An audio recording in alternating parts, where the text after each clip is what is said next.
নমস্কার বন্ধুরা, শিলাফ্রি কুকিং ক্লাসকে সবাইকে অনেক অনেক স্বাগত। আজকে আমার রেসিপি রুটি লুচি পরোটার সঙ্গে খাওয়ার জন্য সকালে জলখাবার। খুব দুর্দান্ত রেসিপি, আলু চচ্চড়ি। শুনতে খুবই সাধারণ, কিন্তু মশলাও অনেক সাধারণ দিয়েছি, কিন্তু একবার এভাবে বানিয়ে দেখবেন, খুব সুন্দর লাগবে খেতে। তো চলুন আজকের রেসিপি।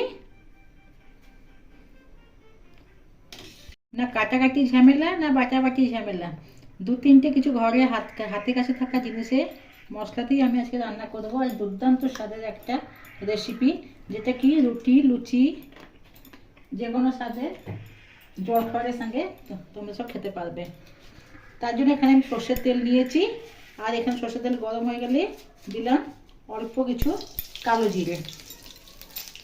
কালো জিরে ফুটে গেলেই ওতে আমি ঝাল অনুযায়ী আমি এখানে তিনটে কাঁচা লঙ্কা ছিঁড়ে নিয়েছি। তোমরা এখানে যত কাঁচা লঙ্কা দরকার দিতে পারো। আরেকটা আমি দিয়ে দেবো এখানে হিং। একটু ভালো করে নাড়াচাড়া করে নিয়ে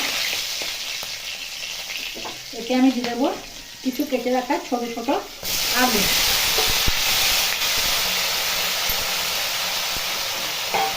এটা আলুটা একটু ভালো করে নেড়ে নেবো। এর মধ্যে স্বাদ অনুযায়ী লবণ,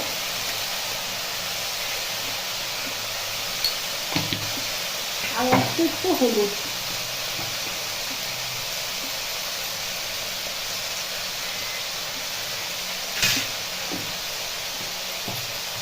দিয়ে আবার ভালো করে নেড়ে নেব।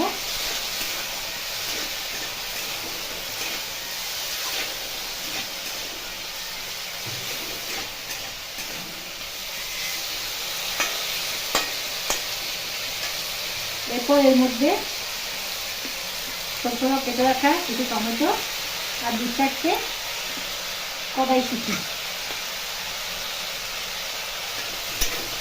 আবার ভালো করে নেড়ে নেবো।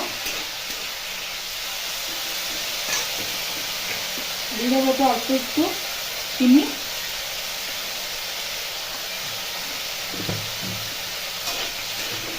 ভালো করে একটু কষে নিয়ে এবার দিয়ে দেবো কিছুটা জল।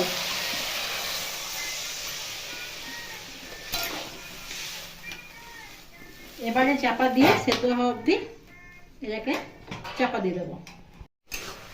আলু চচ্চড়ি, আলু এখানে পুরো ভালো সেদ্ধ হয়ে গেছে। মাঝখানে আলুগুলো একটু একটু ভেঙে দেবো। আর লাস্টে আমি দিয়ে দেবো এখানে খানিকটা ধনে পাতা। তৈরি হয়ে গেল এখানে আমার চটাপট 5 মিনিটের মধ্যে আলু চচ্চড়ি, রুটি লুচি পরোটা যার সঙ্গে খাবেন খুব অসাধারণ লাগবে। রেসিপিটা কেমন লাগলো লাইক আর শেয়ারের মাধ্যমে জানাবেন। ভালো লাগলে লাইক করবেন, আর ভালো থাকবেন, সুস্থ থাকবেন। আগে যে কোনো আমি সন্ধ্যেবেলায় সব আপডেট করি, আমি যে কোনো ভিডিও আমি সন্ধ্যেবেলায় ডাউনলোড করি। তো তার আপডেট পাওয়ার জন্য আমার চ্যানেলটিকে সাবস্ক্রাইব করে দেবেন। ভালো থাকবেন, সুস্থ থাকবেন। কালকে আবার কোনো নতুন রেসিপির সঙ্গে আপনাদের সঙ্গে দেখা হবে। ধন্যবাদ।